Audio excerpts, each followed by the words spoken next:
My name is Omri Goldshtrom. I'm the Senior Product Manager in charge of the web and mobile applications here at Bloomfire.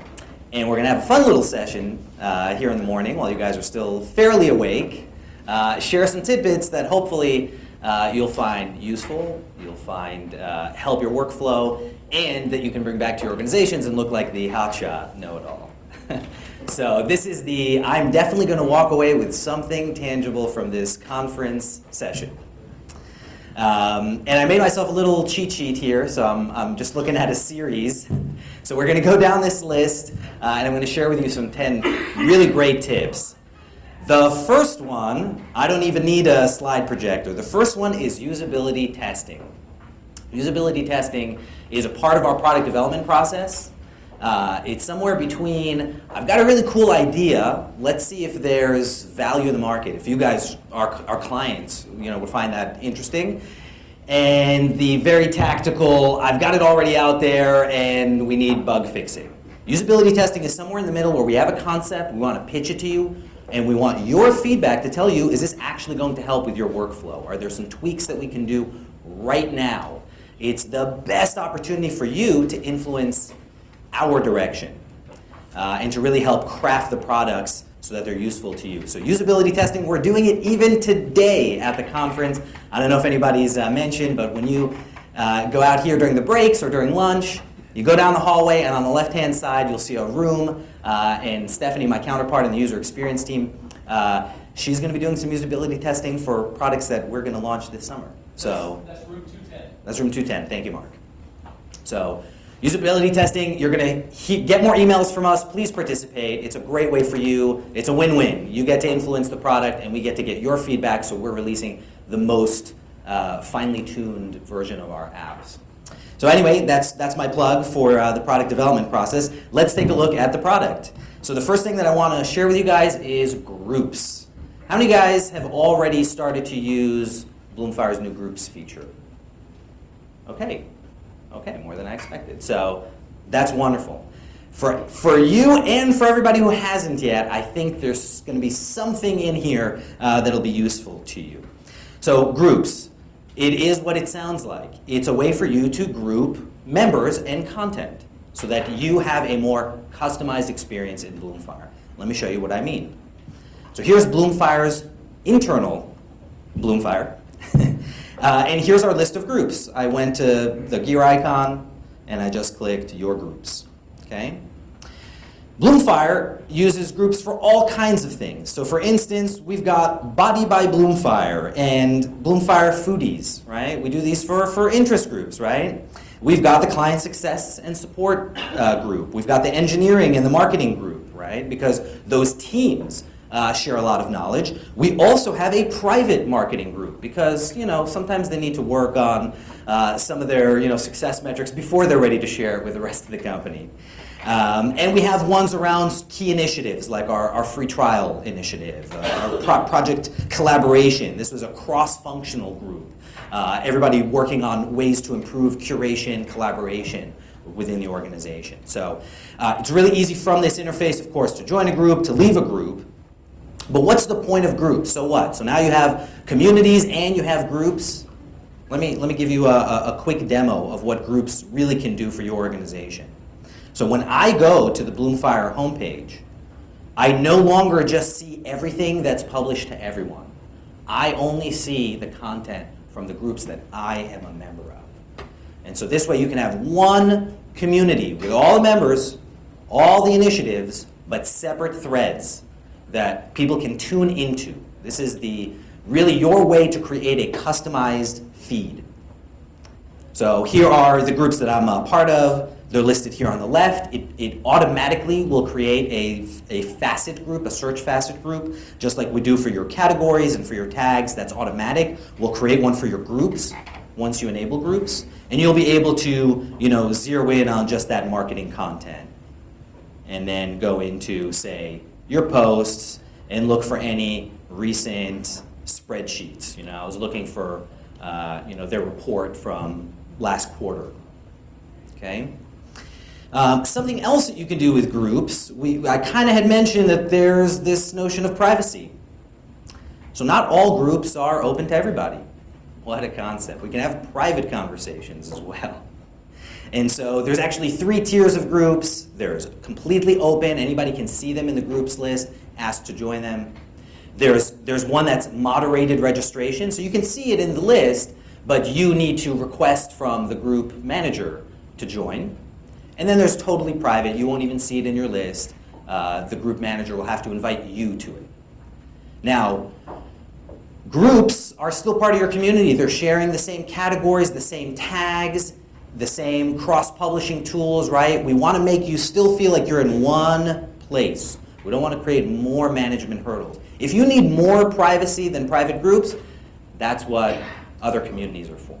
You can break off a completely different set of members, totally different content, totally different categories, totally different analytics, reports, everything. So that's really where the line is drawn. You get complete privacy if you create another community, and you get privacy with cross-collaboration if you use groups. How many of you who have not tried groups think you might go back and start creating some groups? Okay, awesome. That's what we like to see, some progress. So that was the first real tip here. Second tip on my list, groups. Let's talk about a cool new feature. You may have taken advantage of it already. You may have seen the announcement. It's just about 2 weeks old. It's video transcription. Cindy's really excited for it. We are too. We are too. This is a cool feature. Okay. Let me open up the Bloomfire community. Let's go to community.bloomfire.com. So, you know that Bloomfire has hosted your video content for forever. We have, 100,000 minutes of awesome video content. We transcode it for you. So you upload it in whatever format you've got it, and we make sure it can be delivered to every device, mobile, desktop, even your BlackBerry. But what people have always asked is, can I search inside the video? Maybe. It depends what you mean by that.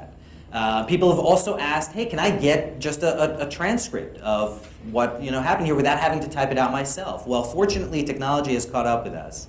And we have this really great new feature. The best way for me to demonstrate it is to just do that. So I'm going to start from search.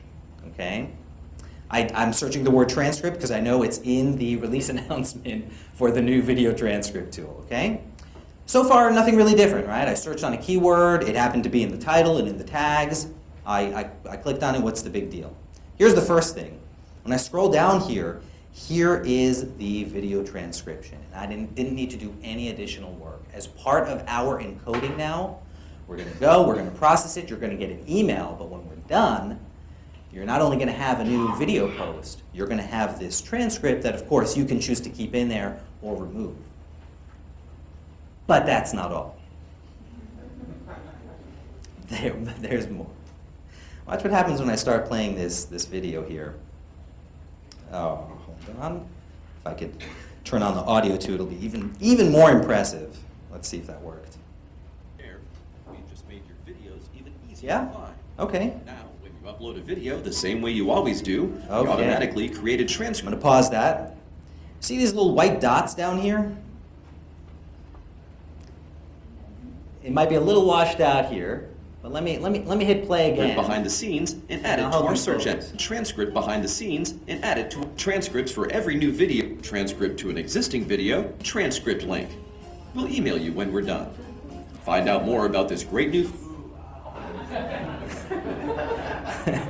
We'll show you exactly where your keyword appears in that video. How cool is that? So video's getting a lot of upgrades. So we're really excited about this one. And guess what? It doesn't just apply to the new video content you create. If you go into an old post with a video, you will have an option to click, go get me that transcript. You'll get an email and you'll have your video transcript. So go ahead, go back to your old content, create that. Yeah. Got a question? The word based on whatever you searched for. Yes. That's the only way you'll have it if you search. If you would search for it, and you can search for multiple words, and all of them will appear wherever they appear in the video.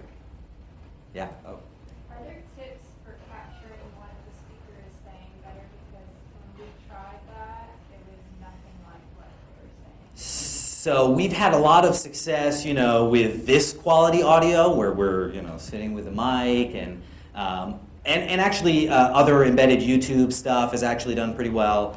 The worst are the go-to meetings and, where people are scratchy over the phone. And we actually tried a number of different technologies to do this. This one is actually pretty cool, pretty accurate, but there are still some limitations. But as Mark is pointing out, you can go back in and edit the transcript, so you can correct it. It doesn't like Bloomfire, for example. Yeah, that's right. Yeah, and it doesn't pick up words that we make on the fly. MuleSoft is probably MuleSoft. Other questions about this one? Okay. So that's video transcription. Let's take a look at the next one here. Member management. So here's our power user group. We normally wouldn't go into management tools, but there's actually a little bit of sexiness now in the management interface. So I want to show you some of the really powerful features here. So our new member management interface is much more similar to our new kind of modernized interfaces with facets on the left-hand side, with the ability to search very easily. It's type ahead, so it's already conducting the search over Wi-Fi here. And pulling in, my results over here. And some of the things are going to look completely normal to you. Add members, you click add members, and you're in our very common kind of interface here. You can click to add many at once. So we tried to make it as the parts that worked and that you liked, we left them alone. And then some of the other features to really make you be able to bulk manage now that we've got not only communities, but groups as well. And your organizations are simply scaling. We wanted to build an interface that's going to help you scale. So let me give you an example of some of the things that you can do. Down here on the left-hand side are all my communities and groups. I probably have a few more communities and groups than you, don't worry. Your list is not going to be quite that long, most likely.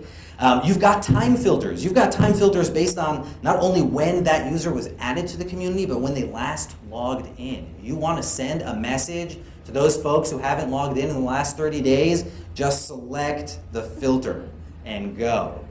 Okay? I'm going to clear out my name here. You can select all, and then you get this awesome action menu. No longer a bunch of different buttons depending on where you are. They're all right here. So let's say I want to give all of those members who haven't logged in, I need to give them access to a new group. Maybe if they were part of this cool new group, that they had a more focused discussion, maybe they'd re-engage. So I go to the group. Again, type ahead search. There's a cool group called Traction at the very bottom of my list. I select it, right? It's right here, so I can continue to add more. There's this ideas group. Hey, I think you guys would be really great members there. And then I can even choose their role right from here. You know what? Come in, be new authors, contribute, don't just comment. Maybe in our main community, we make people learners because there'd be too much noise, but in these groups, we can make them authors. Everybody can become a contributor.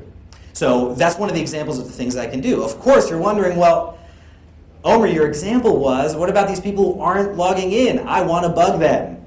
We know you want to bug them. So you've got another feature. You can send a message. And just like that, we open up a little message, you put your subject, you put your message in there. Done. Easy.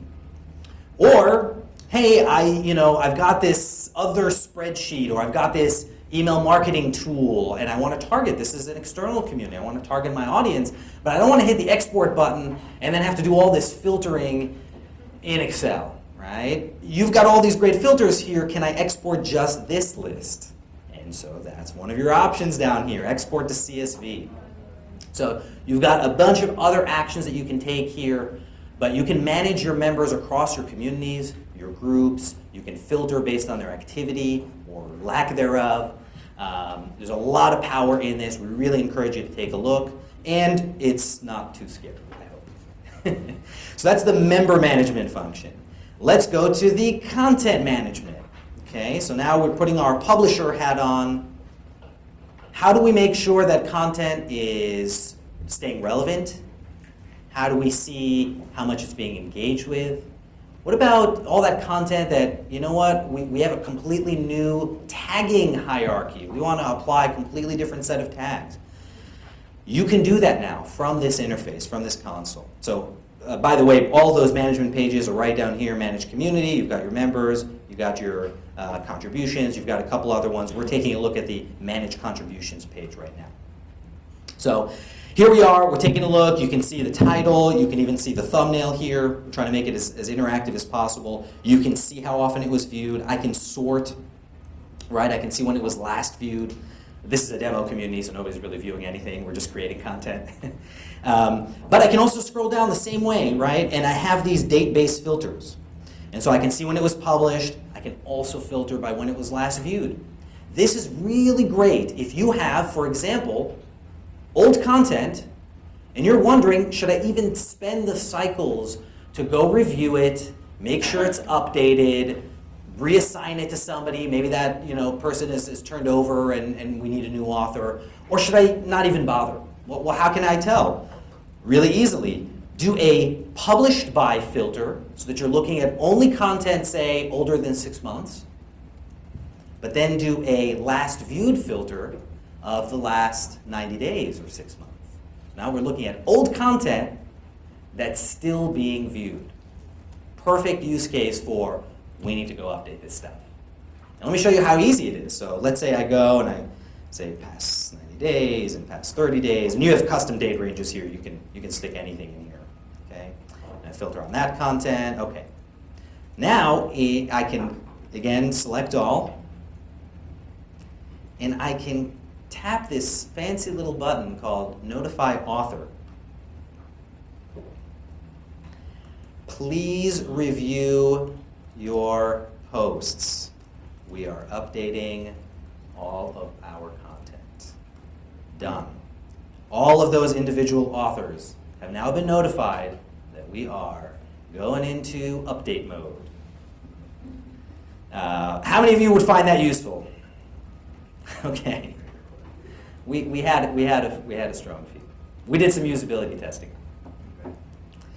And you've got some other great stuff in here. You can unpublish it right from here. You can delete it, which is a real hard it's gone. Or you can just unpublish it. It sends it back to draft, so you can review it later.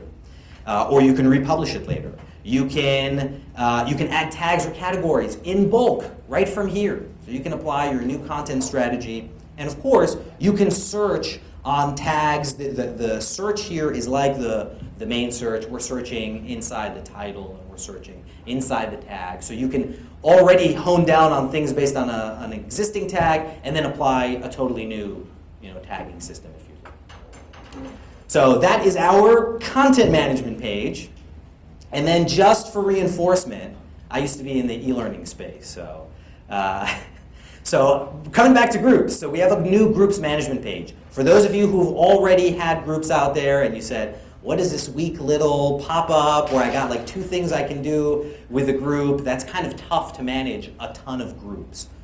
We heard you loud and clear. This is brand new. This just got released this week. Our new group admin page. Okay, so now I'll share with you some of those other details of what you can put into a group. So first of all, I've got the default group. You start a community, you're already in a group. It's the everybody group. Okay, so that's what I see up here. It's named the same as my community. I go into one of these groups, create a group. It's just that easy. I put the name, I put a description, I can choose the privacy label. It's written in simple one-liners. Anybody can discover and join the group. Anyone can discover, but they need an admin permission to join the group, or it's only on an invite-only basis. It's totally private. I also have the ability to moderate content just inside that group. So I can have separate moderation per group, and I can also take somebody who was not an admin before, but should be an admin just for this topic, just for this project, just for this team. And they automatically become the admin for that group. All moderation, all member requests, asked to join, everything is forwarded to them. So now you have new tiers of roles available in addition to being able to silo some conversations while still having the benefits of cross-publishing and member management. So it's a really easy interface. That's how I can create a new group, and I can edit one the exact same way. So they're all in one place. I don't have to go into each group and manage it from there and go back. We now have a new interface for that, And I think you'll find it's really easy to use.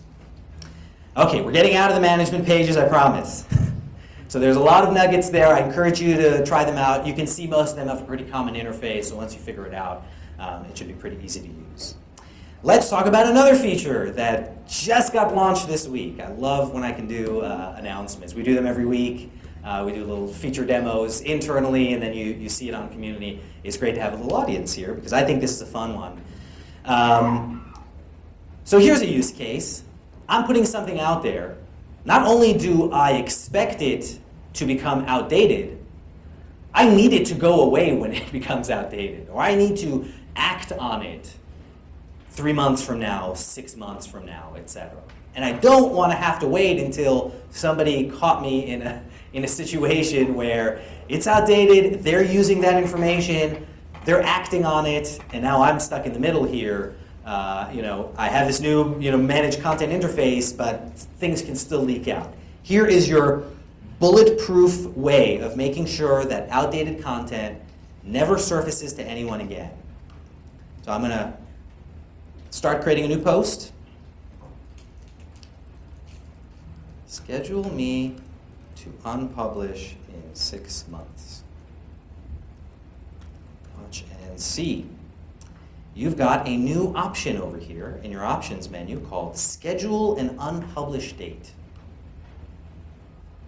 And now all I have to do is say, hey, you know what, at the end of this year, this content is going dark.